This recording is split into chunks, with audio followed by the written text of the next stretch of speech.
almost as long as there's been a Hollywood, there's been the castle on the hill. The Chateau Marmont, perched above glitzy Sunset Boulevard.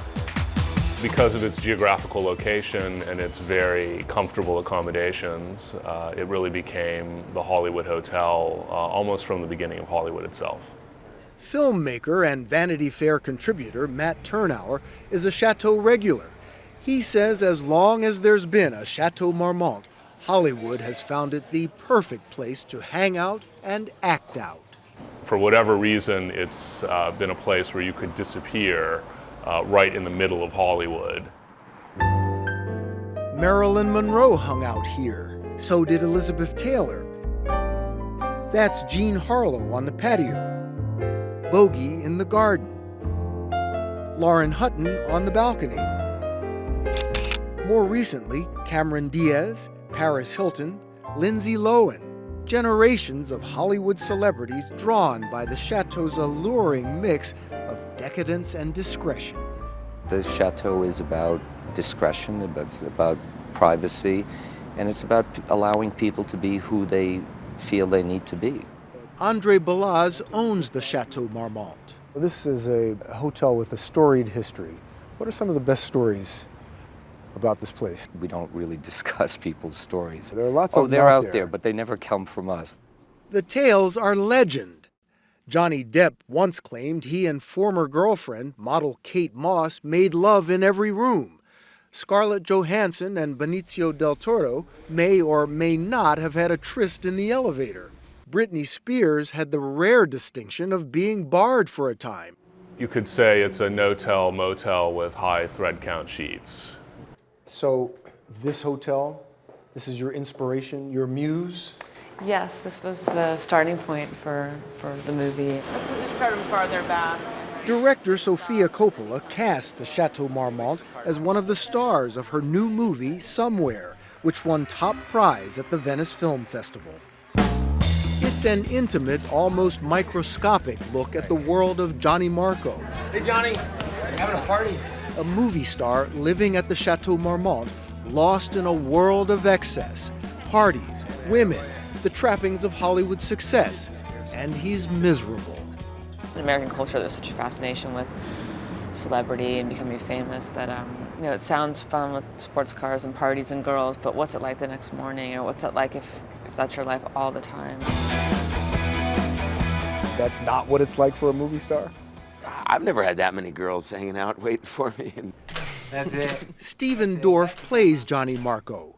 The hotel is more than a location, it's a palpable presence in the movie.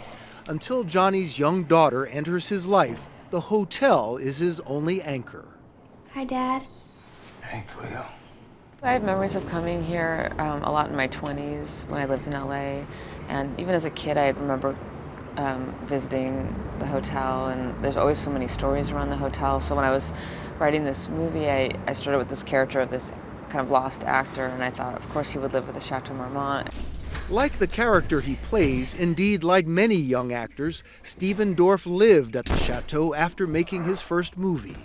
I had my first photo shoot here with Bruce Weber. I had my 21st birthday party in the room that I actually got to stay in last night. The story of this old hotel rivals that of many of its guests. It was born as a deluxe apartment building just at the start of the Great Depression in 1929. Too pricey for renters, developers turned it into a hotel. Studio head Harry Cohn told his stars, William Holden and Glenn Ford, if you must get in trouble, do it at the Chateau. And they did. Robert Mitchum was arrested for drug use while living here. Jim Morrison of The Doors was injured falling or leaping from a fourth-floor window. And then in 1982, comedian John Belushi was found dead of an overdose of cocaine and heroin in one of the Chateau's secluded bungalows, securing for a new generation the hotel's reputation, at once famous and infamous. So how long did it take you to renovate this? When Andre Balaz bought the 7-story faux Gothic chateau 20 years ago, it was in distress and disrepair and about to be demolished. He refurbished the Grande Dame, replacing the old stuff with new stuff that looks old, returning it to its former shabby chic glory. The furniture, delightfully mismatched. The appliances, well, classic. The atmosphere, like a stage set from a familiar old movie. What we've tried to do is bring it to life without imparting the sense that it's changed. It's a style, call it Gothic glamour, that seems never to go out of style. The old place as seductive and popular as when Led Zeppelin famously ran their motorcycle up and down the hallways. I think the key to understanding the Chateau Marmont is that it's perfect imperfection.